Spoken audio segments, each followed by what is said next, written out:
j'attendais quand même de sa part qu'il nous aide avec des missions d'intérêt général, avec la communication, qu'il nous aide de toutes les façons. Il ne l'a pas fait. Il aurait pu nous aider au moins en ne faisant rien contre le club.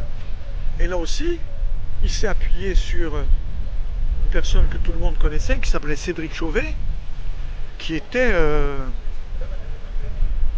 comment dire, quelqu'un de très, très, très spécial, de très, très nocif. Et Christophe Boucher s'est appuyé sur lui, je pense, là aussi, pour récupérer le club, récupérer les milliers de spectateurs qui pourraient peut-être être des électeurs potentiels, que sais-je. Tu sais, il y a plein de choses qui m'ont échappé, qui ne m'intéressaient pas en plus. Eh bien, merci beaucoup Jean-Marc pour ce deuxième épisode. On se retrouve donc demain pour ce troisième épisode, puisque oui, il y en aura 4. Et donc, on se dit à demain pour le troisième épisode. Et encore merci à Jean-Marc.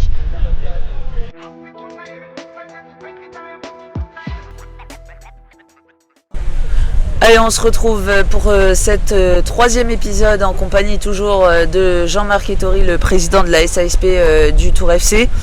Alors, on vient de se quitter Jean-Marc hier par rapport à Guillaume Barré. On va continuer sur ce sujet.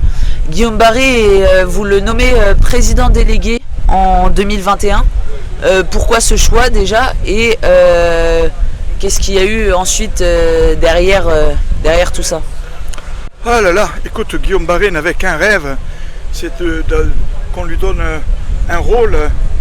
Je pense que c'est quelqu'un qui pensait à pouvoir avoir des ambitions nationales, j'irais même plus loin, internationales. Tu sais, quand on est américain, on a souvent une envie d'hégémonie, on a envie de gloire, de tout un tas de choses. Donc il est arrivé par le plus grand des hasards et il a insisté pour qu'on lui donne un titre. Parce que tu sais, dans cette belle ville de Tours, le titre est plus important, le paraître est plus important que être.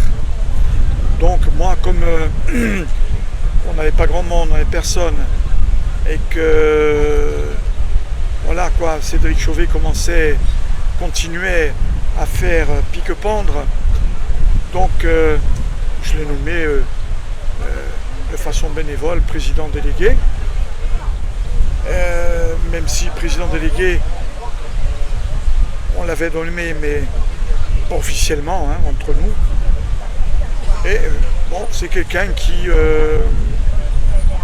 avait un ego surdimensionné, qui j'irai pas plus loin, qui relève d'après moi de traitement par rapport à tout ce que j'ai pu voir. Mais il a joué essentiellement sur le fait qu'il avait une carte de visite, qu'il avait une signature en bas des mails avec bleu, blanc, rouge, liberté, égalité, fraternité et service du Premier ministre. J'insiste, je l'ai dit plus en avant, c'était quelqu'un qui n'avait aucun pouvoir, qui n'était ni conseiller de qui que ce soit.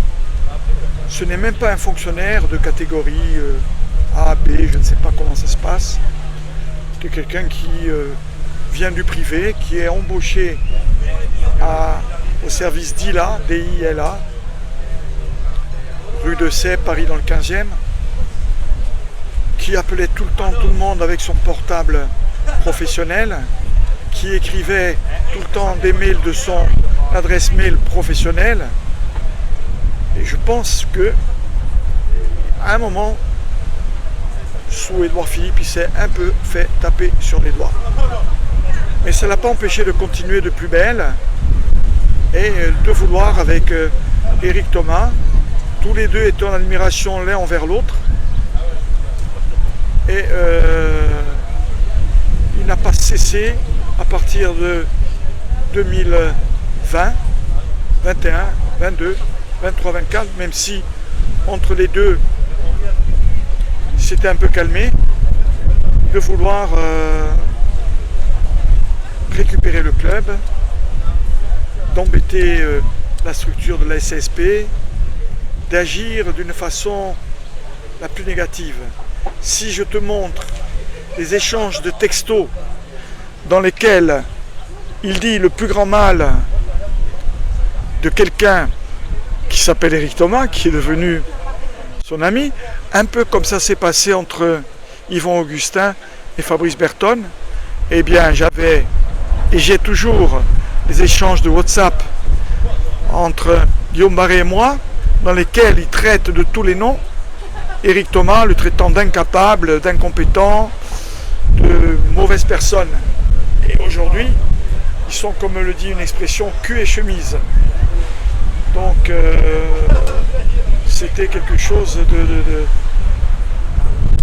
d'extraordinaire, cette association entre Éric Thomas, grand socialiste auprès de l'Éternel, et notre ami Guillaume Barré. Et si je te montre les échanges de Guillaume Barré, toujours avec moi, quand il parle de tout ce qu'on appellera les forces socialistes, mais il en parlait comme si il parlait de choses sataniques. Et aujourd'hui, voilà que le binôme est totalement imbriqué l'un dans l'autre, et que Guillaume Barré, qui ne rêvait que de donner des coups aux gilets jaunes, donc aux forces dites habituellement de la gauche que représentent aujourd'hui Éric Thomas et Emmanuel Denis. Si je te fais lire tous les échanges, je dis c'est pas possible, mais qui c'est qui écrivait ça? Et dans ces échanges, je peux te montrer des échanges de textos entre Guillaume Barré et moi-même, où il me disait: Jean-Marc, je sais maintenant qui vous êtes, Jean-Marc, vous êtes quelqu'un d'exceptionnel, et je serai jusqu'au bout de mes forces avec vous. Tu vois, le football mène à tout, à la trahison en numéro 1. La trahison, c'est la signature numéro 1 d'un grand nombre de personnes du football. Donc Guillaume Barré est quelqu'un de médiocre, je le dis, qui n'a eu de cesse que de vouloir récupérer le club pour je ne sais quelle raison. Et c'est tout. Il n'a jamais fait quelque chose en faveur du club. Jamais. Toutes ses actions étaient vouées à l'échec. Si je raconte certains épisodes, certains mensonges, personne ne me croirait, donc on ne va pas en parler. Mais bon, un personnage qui ne mérite pas qu'on parle plus que ça de lui. Pour revenir sportivement, donc nous sommes cette saison 2019-2020 en National 3, avant une coupure en Covid en mars. Nous sommes premiers devant Dreux, avec plusieurs points d'avance. Pourquoi la DNCG n'a-t-il toujours pas voulu qu'on monte alors que tous les autres premiers des autres groupes N3 sont montés? Toujours pour les mêmes raisons dont on parle depuis le premier jour. On nous reprochait des finances qui étaient justes. Elles n'étaient pas catastrophiques. Elles n'étaient pas... Nous étions tout le temps sur la corde raide. Et donc, tu sais, la DNCG, nous avons toujours eu quelqu'un à la DNCG en appel qui était contre le club. J'ai pas encore compris pour quelle raison. Cette personne s'appelait Jean Lapère, s'appelle toujours Jean Lapère, quelqu'un qui faisait la pluie et le beau temps, qui a trouvé moyen de mentir à la représentation nationale, qui d'ailleurs a un gros problème, puisque je crois qu'il y a une sénatrice qui a déposé une plainte pour forfaiture. Donc nous avions toujours quelqu'un à la DNCG qui relayait les acrimonies, les inimitiés que nous avions à Tours auprès de la Fédé. Donc à chaque fois c'était de dire oui mais si, oui mais ça. Nous avions évalué, c'était l'argument principal, nous avions évalué, réévalué la valeur du CTRO d'une façon totalement légale, logique, et ce qui rééquilibrait nos capitaux propres positifs. Ça avait été accepté une première fois quand le club est sauvé en Ligue 2. Personne n'avait rien dit.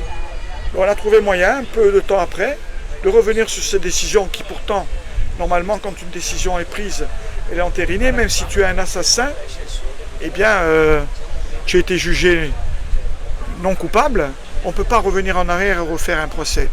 On n'a pas eu de cesse de nous refaire le procès de ces évaluations, alors que ces évaluations avaient été faites par des experts à la Cour de cassation, etc., etc.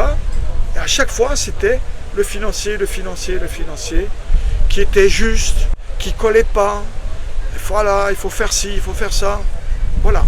Tout le temps. Le financier, mais le financier n'était qu'une excuse qui était sous-tendue par les ennemis du club qui, de Tours, voilà, faisaient tout ce qu'ils pouvaient. Voilà. Et durant cette saison en 2020, on connaît aussi un autre changement de maire. Christophe Boucher est le maire sortant et c'est Emmanuel Denis donc qui prend sa place. Vous l'avez évoqué un petit peu dans le deuxième épisode. Comment ont déjà été les premiers contacts avec Emmanuel Denis? Je t'ai dit tout à l'heure que le premier contact avec Emmanuel Denis s'était passé à l'hôtel Novotel. C'est là que je le vois, il n'est pas maire. On convient de faire une SIC. Il a essayé de faire une SIC, mais sans que j'y participe d'une façon ou d'une autre, ce qui dans l'absolu ne me dérangeait pas plus que ça, parce que tout le monde était persuadé que je voulais m'accrocher comme une arapède à son rocher, et que je voulais m'accrocher au titre de président du club, alors que je n'ai cherché pendant 10 ans que à partir le plus proprement possible. Et personne ne... Là aussi, j'ai fait une erreur en croyant que Emmanuel Denis, qui était quelque part l'héritier de Jean Germain, je lui ai écrit dernièrement que Jean Germain, aujourd'hui, d'en haut, là où il est, je pense que Jean Germain se retourne à sa tombe et ne reconnaît plus les siens. Puisque, je dois le dire, aujourd'hui, l'équipe au pouvoir en place au niveau de la ville de Tours sont les anciens amis de Jean Germain et qui n'ont rien fait pour que ce qu'avait promis Jean Germain soit plus ou moins respecté.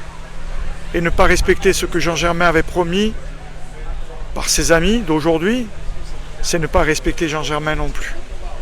Donc je pense que Emmanuel Denis a été le plus faux de tous.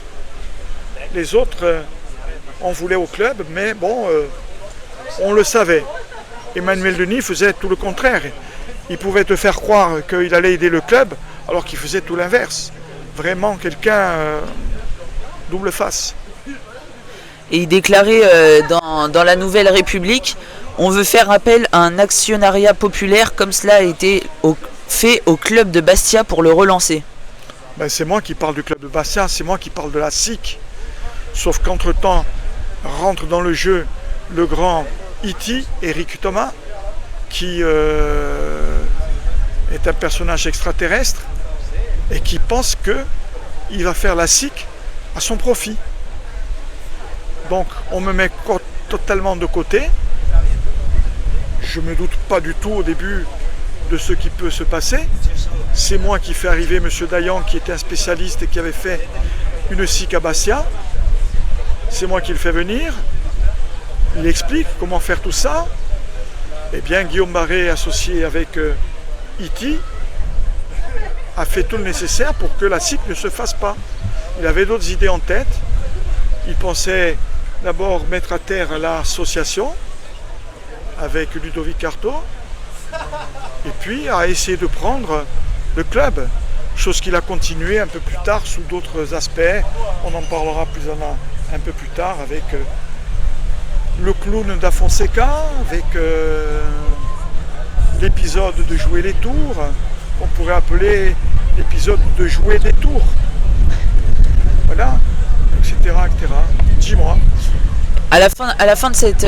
C'est dur pour moi, quelque part, de parler tout le temps de façon négative de ces 10 années qui ont été pour moi un calvaire.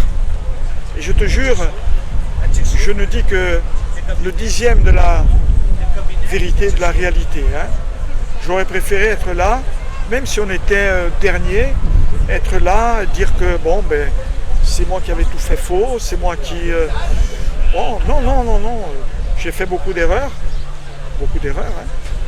mais je ne venais pas du monde du football, je venais du monde des affaires où pour moi 2 plus 2 égale 4, et dans le monde du football, 2 plus 2 égale 5.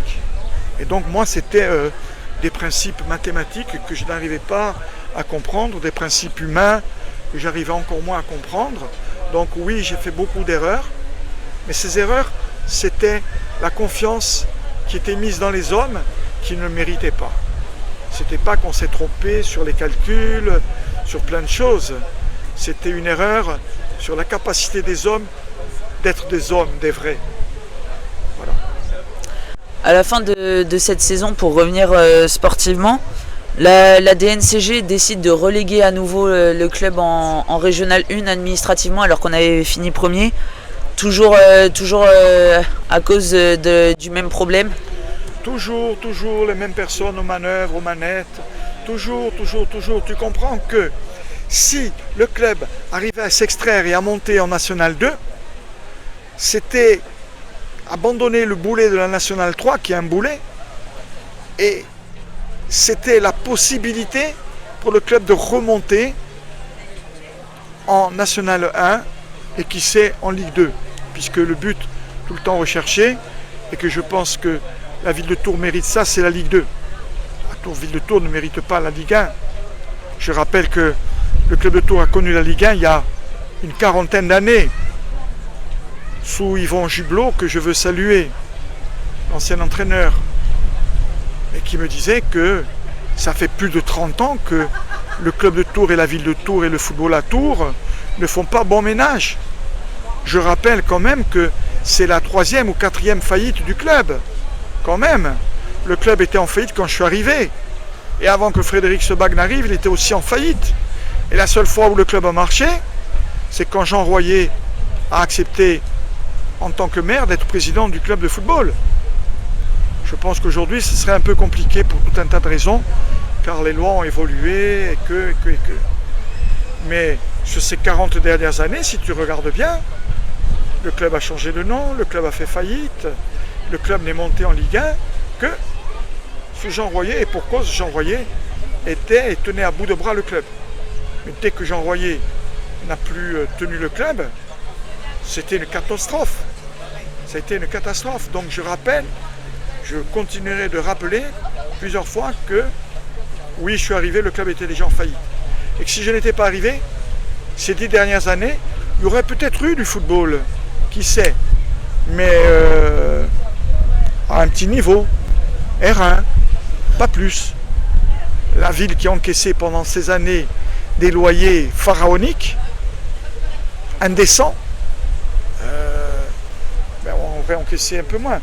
Ceci étant, tu me diras, les finances de la ville étant dans un tel mauvais état, puisqu'on me parle d'un peu moins de 200 millions d'euros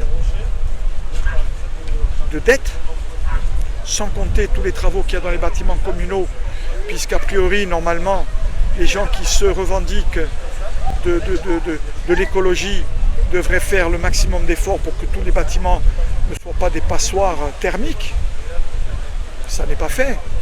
Donc, je voudrais rappeler au passage que je suis arrivé à un moment, je ne sais plus en quelle date, 22 je crois, avec un grand projet d'un grand groupe international qui était prêt à investir sur les terrains autour du stade, sur le stade lui-même.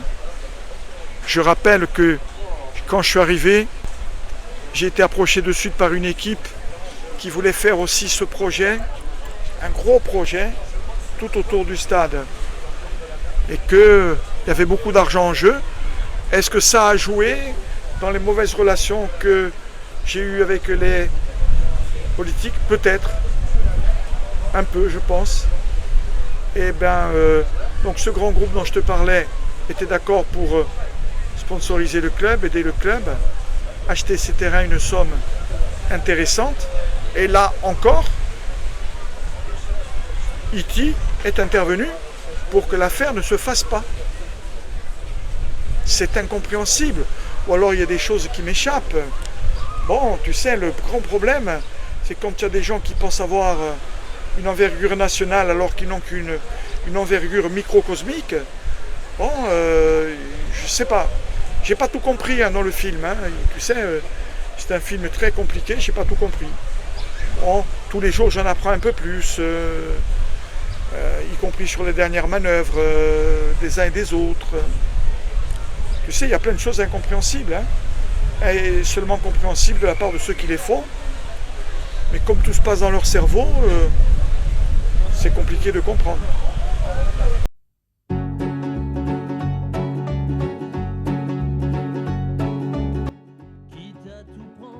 Omar y en a marre, c'est ce qui me vient à l'esprit. Pour moi, Omar da Fonseca était un clown. Il n'y a qu'à regarder ses prestations télévisées qui relèvent du cirque Medrano plutôt que de la Ligue 1, de la Ligue 2 ou d'autres choses. Je ne connais pas Omar da Fonseca, qui est ramené dans ses filets par Guillaume Barré encore une fois. On va faire monter, jouer les tours en Ligue 2. On le fait jouer à la Vallée du Cher. Qu'est-ce qui s'est passé sportivement pour le club de jouer des tours? Tu le sais, Florentin, puisque tu suis bien plus que moi l'actualité sportive de cette belle région.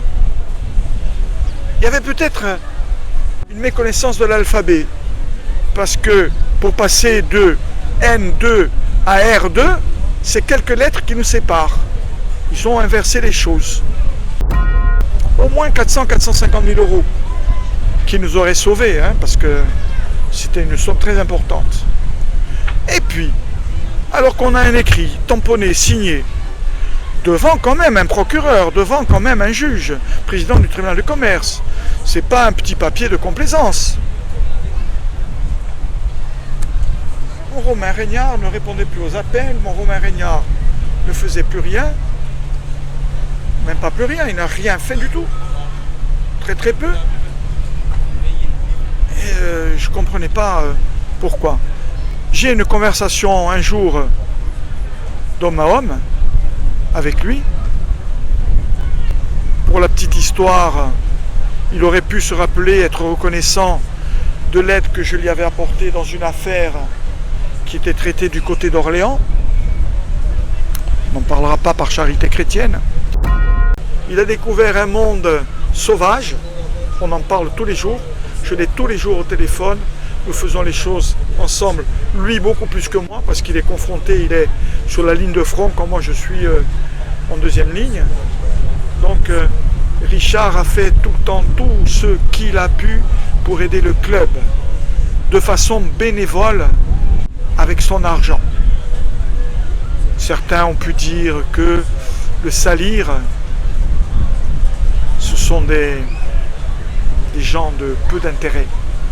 Donc ici, si je dois remercier quelqu'un, c'est remercier Richard Plantureux pour le travail qu'il a fait, sans le moindre dédommagement. Franchement, chapeau. Et pourtant Nouré est quelqu'un qui est au club depuis 11 ans, et je dois lui tirer le chapeau comme je l'ai fait pour Richard Plantureux, parce que Nouré a toujours été présent. Après, tu sais, tu peux faire des erreurs. Alors, il n'en a pas fait tant que ça.